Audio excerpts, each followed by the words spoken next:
to Lesson 4, Science 7, Unit 1, and this lesson is going to cover the needs of living things. Living things need energy to carry out their activities, and the flow of energy from one organism to another is part of an energy web.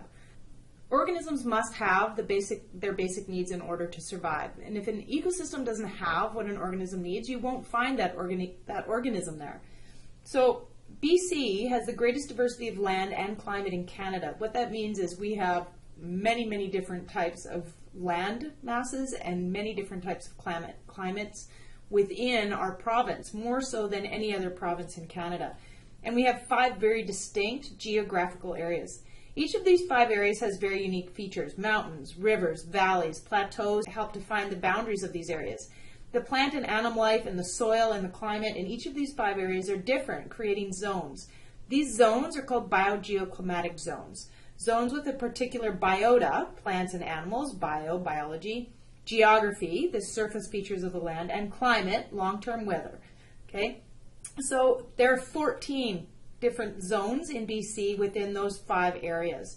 This creates a great variety of living conditions for organisms. Okay? So the 5 basic needs that all organisms need to survive: sunlight, food, air, water, and shelter. Their habitat. So the physical space where a certain species lives, okay? And all species need those same basic things, but in different amounts. So different ecosystems supply different amounts of sunlight and different types of water, fresh versus salt, and different types of shelter. Okay, so if we look at this map of the biogeoclimatic zones, it gives you information about geography, climate, vegetation, and the soils is all there. This type of map is built up in layers, adding each type of information 1 layer at a time. For example, there are warm and cool areas, there are wet and dry areas. Different plants and animals live in different areas where their needs are met. The non-living elements can be limiting factors for certain species.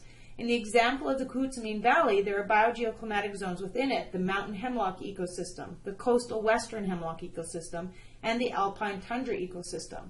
Uniqueness within ecosystems connects with stewardship, which we will talk about in a few lessons from now. If humans are to live in a sustainable way, then we must understand how each specific area provides the right living conditions for various species. This is one of the reasons that the Cohutsamine Grizzly Bear Sanctuary was formed in the first place. The area must be a unique ecosystem to support approximately 50 grizzly bears. The land base is protected, but more recent concerns are focusing on what is happening in the ocean ecosystems, and are the two linked somehow. I think if you think about what we were talking about in our last lesson, you'll know that salmon is a big link right there. So the other thing that we want to talk about are the limiting factors in the non-living environment. The limiting factors are what keeps an organism from living in a certain space or from surviving in a certain space. So any part of the non-living environment that determines whether or not an organism can survive or meet its basic survival needs is considered a limiting factor. So we have 5 limiting factors as well: physical barriers, sunlight, water, temperature, and soil. Now these are very similar to your survival needs, so you need to make sure that you're not getting them confused, even though some of them do overlap. Sunlight and water in particular are 2 that are found in survival needs as well. So physical barriers. Sometimes an organism simply can't get to a specific ecosystem. They can't cross a mountain. They can't swim across the ocean, so you won't find them there. Okay, sunlight. Sunlight is pretty straightforward. A lot of organisms need more sunlight than others do. There are plants in our North Forest that grow better in shade than they do in direct sunlight. Palm trees can't exist here because they don't get enough sun. Okay, so it really depends on what it is, how hot the climate are, and how adaptable species are. But the different species need different levels of sunlight.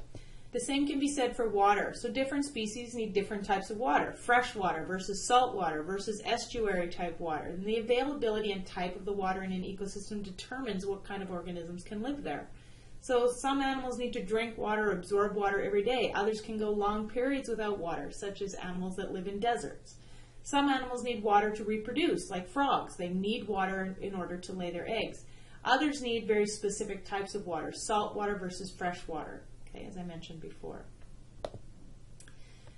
Temperature is another one that is a limiting factor. Temperature can limit the survival of an organism if the temperatures are too hot or too cold. Okay, so in BC, our temperatures are usually the coldest at the tops of the mountains. And if you look at the mountain, you can see a tree line, and that tree line is where the trees stop growing.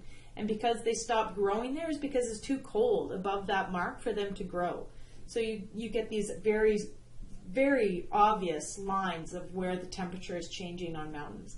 Okay, another thing that temperature can limit is in things like salmon streams. Okay, if you have salmon eggs need a very specific temperature in order to hatch and grow. Okay, if it's changed in any way, so let's say that it's pulling it down and there's nice shade there, and they come in and cut those trees down, that means that the increase in temperature could very well ruin those salmon eggs, so those salmon won't hatch anymore. Soil is the last one. It gets its nutrients from the decomposition of plants and animals. Plants need different types of soil, moist soil versus thin, dry soil. And again, you can think about our North Forest out there with a very peaty, thick soil versus plants that grow in the desert. So we'll talk more about this in class, and we'll do some more activities around this later.